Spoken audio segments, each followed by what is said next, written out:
Hello. Ram Ram दोस्तों। मैं अमित कुमार आप सभी का आपके अपने YouTube channel the brain education पर हार्दिक अभिनंदन करता हूँ। आइए आप सारे अच्छे और अपनी तैयारी को ऐसे कंटिन्यू रख रहे हो। भाई इस सेशन में हम करेंगे हरियाणा जी के क्वेश्चन, वो भी कौन से, जो सिटी मेंस का एग्जाम हुआ था उसमें हरियाणा पुलिस का मेल और फीमेल का कांस्टेबल का एग्जाम हुआ था कब 25/8/2024 को। उसके क्वेश्चन करेंगे। एक बार आपको इससे अपना लेवल पता लग जाता है कि कैसे क्वेश्चन आते हैं। बहुत ईजी क्वेश्चन आए थे हरियाणा जी के। सबसे पहला क्वेश्चन था हरियाणा में 26वीं अखिल भारतीय वन खेल प्रतियोगिता कहाँ आयोजन की गई।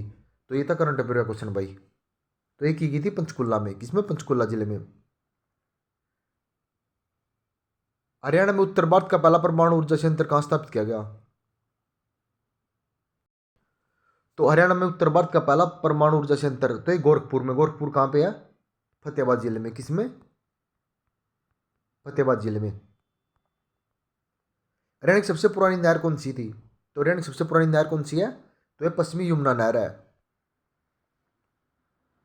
हरियाणा में मोतीलाल नेहरू स्पोर्ट्स स्कूल कहाँ स्थित है। तो मोतीलाल नेहरू स्पोर्ट्स स्कूल तो ये है राई में। रानी कहाँ पे? सोनीपत जिले में। 1966 में हरियाणा का गठन के समय कितने जिले थे। तो 1966 में कितने थे? 7 जिले। भाई वर्तमान में कितने हैं? 22 या 23। भाई अगर आपको पूछे कि वर्तमान हरियाणा में कितने जिले हैं, तो आपने अगर 22 ऑप्शन दिया ना तो 22 ही लगा के आना है। ठीक है ना। हरियाणा किस जिले में बड़खल जिला? बड़खल जिला फरीदाबाद जिले में। किसमें? फरीदाबाद जिले में। यमुना नदी हरियाणा में किस जिले से प्रवेश करती है? नदी हरियाणा में तो यमुनानगर जिले से प्रवेश करती है और ये यूपी के साथ हरियाणा की बाउंड्री बनाती है। ठीक है ना। कितनी? 320 किलोमीटर। 320 किलोमीटर की। क्षेत्रफल की दृष्टि हरियाणा का सबसे छोटा जिला कौन सा है? तो इनमें से क्षेत्रफल की दृष्टि से तो पंचकुला जिला सबसे छोटा है। वर्तमान में हरियाणा राज्य का कुल क्षेत्रफल है 44,212 वर्ग किलोमीटर। बहुत ईजी क्वेश्चन पूछे गए थे पर हरियाणा जी के बहुत ईजी। जो बंदा हमारे साथ जुड़ रहा है ना भाई पहले दिन से लेकर हरियाणा पुलिस के एग्जाम तक, भाई आपके हरियाणा जीके और नेशनल जीके का एक भी क्वेश्चन बाहर नहीं मिलेगा। हरियाणा किस शहर में अर्जुन स्टेडियम है? तो अर्जुन स्टेडियम कहाँ पे है? जींद जिले में। हरियाणा के मार्कंडा नदी का प्राचीन नाम कौन सा है? तो मार्कंडा नदी का प्राचीन नाम है अरुणा।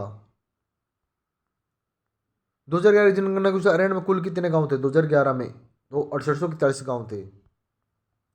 गिरी और टोंस नदी हरियाणा के किस जिले किस गिरी और टोंस नदी किस नदी की सहायक नदी है भाई? गिरी और टोंस तो है यमुना की। किसकी? यमुना नदी की। कौन कौन सी? गिरी और टोंस। पेरिस ओलंपिक 2024 में हरियाणा ने कितने एथलीट ने भाग लिया था? 2024 में हरियाणा से 24 एथलीट ने भाग लिया था। अंतर्राष्ट्रीय सौर गठन का मुख्यालय तो हरियाणा में कहाँ पे? गुरुग्राम में है। कहाँ पे? गुरुग्राम में। हरियाणा में महेंद्रगढ़ जिले का मुख्यालय कहाँ स्थित है? तो हरियाणा में महेंद्रगढ़ जिले का मुख्यालय नारनौल में है। ठीक है। निम्न में से किसी हरियाणा राज्य का पेरिस कहते हैं? तो हरियाणा राज्य का पेरिस किसे कहा जाता है? करनाल जिले को कहा जाता है। तो करनाल को और क्या बोला जाता है? तो करनाल को एक तो दान का कटोरा भी बोलते हैं। क्या बोलते हैं? दान का कटोरा। भाई अगर आपसे पूछे संयुक्त रूप से दान का कटोरा तो 4 जिलों को बोला जाता है। कौन कौन से 4 जिले हैं ये? सबसे पहले करनाल, कैथल, कुरुक्षेत्र और जींद जिले। इसको संयुक्त रूप से दान का कटोरा बोला जाता है। विश्व में पहला पोर्टेबल अस्पताल का अनावरण किया गया। पोर्टेबल अस्पताल सबसे पहला तो ये गुरुग्राम में। हरियाणवी भाषा में लिखा गया पहला उपन्यास कौन सा था? तो ये था जाडू फिरी। भारत में वैट लागू करने वाला पहला राज्य कौन सा था? ये हरियाणा था। ठीक है ना। हरियाणा राज्य की मेरी बिल मेरे अधिकार योजना संबंधित है तो जीएसटी से, वस्तु एवं सेवा कर से। कौन सा? मेरा बिल मेरा अधिकार। कौन वर्तमान हरियाणा के प्रशासनिक मंडल नहीं है? तो इनमें से बताना भाई वर्तमान में तो कौन सा नहीं है? अम्बाड़ा भी है, हिसार भी है और रोहतक भी है, लेकिन सिरसा नहीं है। ठीक है ना भाई। ये 25 क्वेश्चन थे हरियाणा जीके की। अब बताना कि कितने इजी क्वेश्चन थे। आप बताना कि इसमें से आपको कितने क्वेश्चन आते थे। ठीक है ना। कमेंट जरूर कर देना। मिलते हैं नेक्स्ट वीडियो में। छोटी छोटी सेशन में आपका हार्दिक अभिनंदन करते हैं भाई हम। छोटे छोटे सेशन जितने करोगे ना उतनी अच्छी आपकी तैयारी होती चली जाएगी। ठीक है ना, नेक्स्ट वीडियो मिल रहे हैं, बाय, गुड नाइट।